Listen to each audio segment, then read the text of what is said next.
I'd like to ask you a very simple visual effects question that most people get wrong, but I want you to get it right.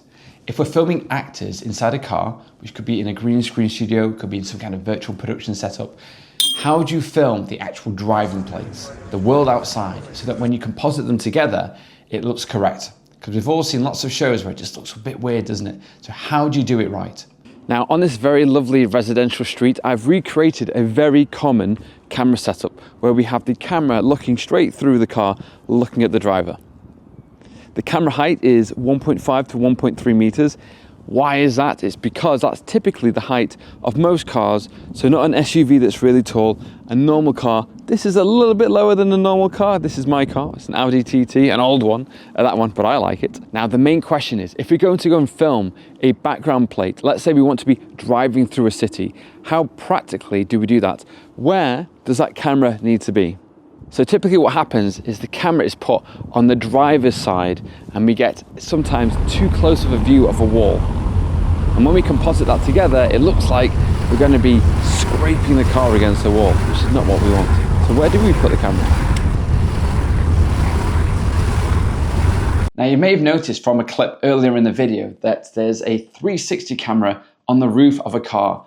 And from what I found, this is the absolute best setup, but it comes with one very key problem. And that is the point that I want to make most in this video, the camera height. The camera height, because you can't cheat this.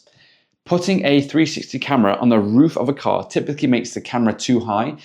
Now, I thought it'd be best to show you this next part from inside my car. I'm going to do some live keying for you using a piece of on-set VFX Supervision software that I wrote called Plate Matcher.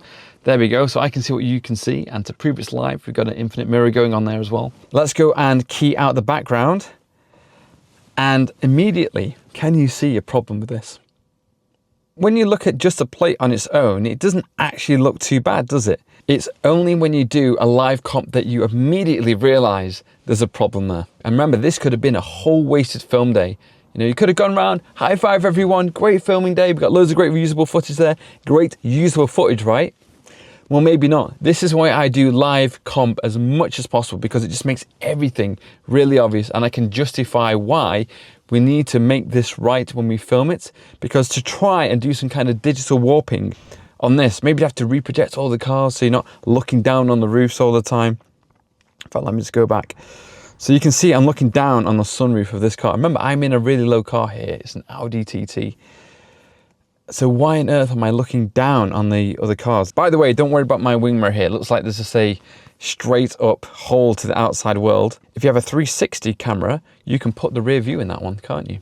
Now, some very clever people have suggested, why don't we just go and translate the frame upwards? So even if you think, well, that's about right there, it's about level, it's not like down here anymore. But if you take a look, if I just scrub back and forwards now, no matter how much I just translate this up and down, we're still looking down through the roof of this car. It looks like I'm up on stilts in some comedy cartoon car. No amount of just translating the frame up and down will fix that perspective. You need to film with a very low car with a 360 camera on the roof or at the back if you don't need the front perspective, and then that will give you the correct perspective and everything will look natural.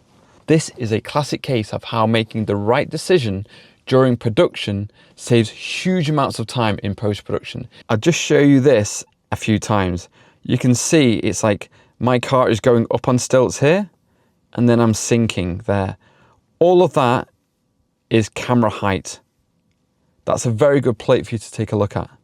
It's only by doing live compositing optical experiments like this, where you have something like a robot moving the camera so I can look at this composition here, I can be moving my robot up and down and I can see exactly what's going on, because only then it is obvious. And now I can nail perspective every single time. And also with this software, when you can show them visual effects live, you can show DOP live, you can show director live, you can show actors live, they love it, because if they're just looking into the blue abyss or the green abyss, well, what am I reacting to? When you can actually show them, it's incredible. It changed their perspective of me from being this kind of nerdy VFX guy to this great guy who brings all this magic to the set and everyone wants to go and buy me drinks afterwards. It completely changed the social dynamic as well as just the technical aspect of the actual work as well. To summarize, the very best setup is to put a 360 camera on the roof of a very low car, so the height of that camera is the same height as the camera you film the actors with. When those two match, it will look natural. One of my favorite parts of making these videos is that people message me and get in touch with me to tell me about what they're doing. So if you've got a really interesting studio and you'd like to invite me along to come and do a tour, or you've got a really interesting product that you'd like me to talk about, perhaps in one of my future videos, get in touch. The best way is to email me, samhighfield@gmail.com. Thanks for watching, and I'll see you in the next one.